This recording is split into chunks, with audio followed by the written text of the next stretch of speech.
Make your point on the News Hour. Join Arnab every night on the News Hour with your question. Ask your question and join the debate.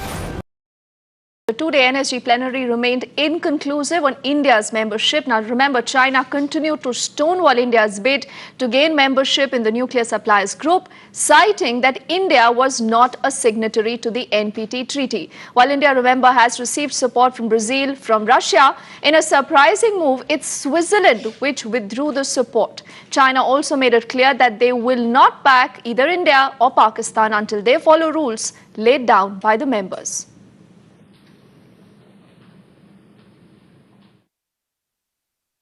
Because it's the India membership has never ever on the agenda of the group, and there has no such agenda item for this plenary, so there is no point of China's opposing or supporting members of India, and still and as well as the membership of other countries. We do know that a special session was held and India was on the agenda because there are only two non-NPT applicants, India and Pakistan at the moment.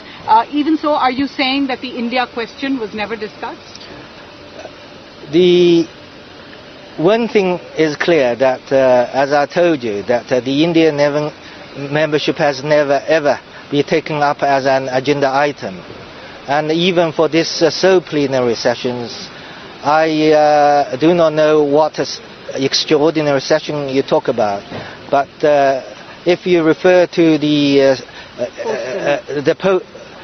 meeting, in fact that we have adopted the agenda and there is not such an agenda item, though with the caveat that in the course of discussions there could be irrelevant observations or interventions.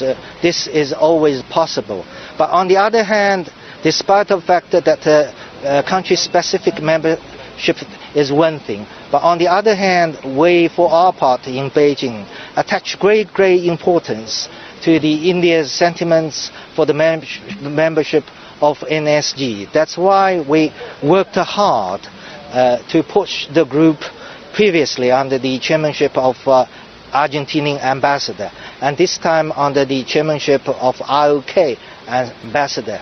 A process, I think, in fact, that an exercise aimed to discuss the political, legal and technical aspects of participation by countries in the categories of non-NPT states.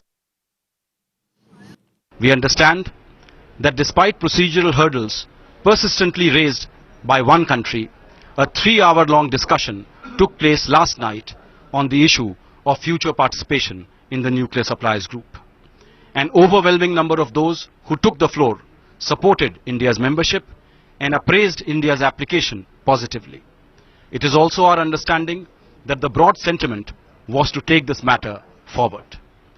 It has been suggested that India's participation in the NSG requires it to join the Nuclear Non-Proliferation Treaty.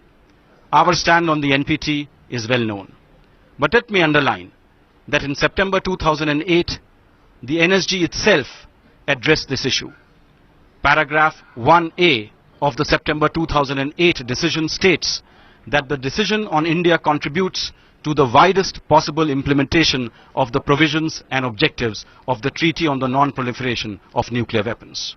There is thus no contradiction between the NPT and India's closer engagement with the nuclear suppliers group.